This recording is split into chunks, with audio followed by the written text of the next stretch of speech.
আমি এখন রান্না করব কাতলা মাছের ফুলকপি আলু দিয়ে ঝোল। আমি নিয়ে নিয়েছি কাতলা মাছগুলোকে ভালো করে ধুয়ে, আলু, আদা, কাঁচা লঙ্কা, টমেটো আর পেঁয়াজ। এখানে আমি কেটে নিয়েছি ফুলকপিগুলো। আমি নুন আর একটু হলুদ দিয়ে ভালো করে মেখে ভেজে নেব। এদিকে আমার কড়াইটা গরম হয়ে গেছে, আমি দিয়ে দিলাম কড়াইতে তেল। মাছগুলোকে ভালো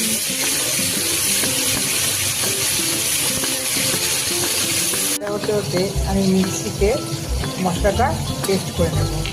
আমি সব মশলাগুলো একসাথে পেস্ট করে নিচ্ছি।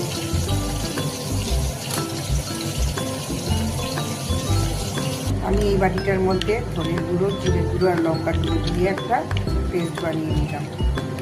মাছগুলো সব ভাজা হয়ে গেছে, এবার আমি সেই তেলে ফুলকপি আর আলুটা ভেজে নেব।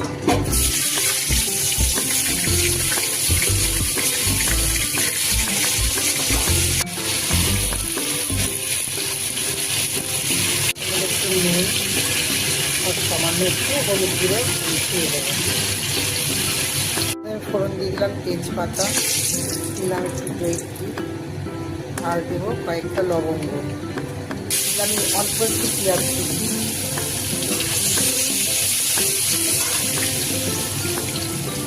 এরপরে আমি দিয়ে দেবো আদা লঙ্কা দিয়ে দিলাম গুঁড়ো মশলা দিয়ে যে পেস্টটা বানিয়েছিলাম, লঙ্কা গুঁড়ো, একটু জিরে গুঁড়ো আর একটু ধনিয়া গুঁড়ো।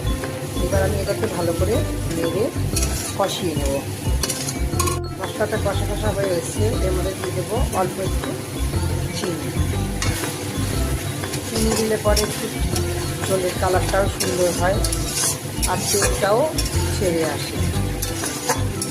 এবার আমি দিয়ে দেবো অল্প একটু লবণ স্বাদ মতো আর দিয়ে দেবো একটু হলুদ গুঁড়ো।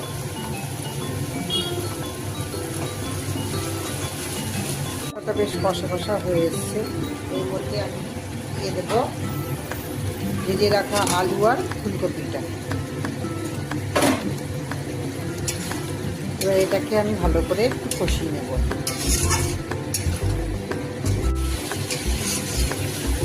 ভালো করে বেশ ফুলকপি আলুটা দিয়ে মশলাটা কষে এসছে। এবার এর সঙ্গে আমি অ্যাড করে দেবো জল। আমি জল দিয়ে দিলাম। জল দিয়ে এটাকে ভালো করে নাড়িয়ে মিশিয়ে দিয়ে কিছু সময়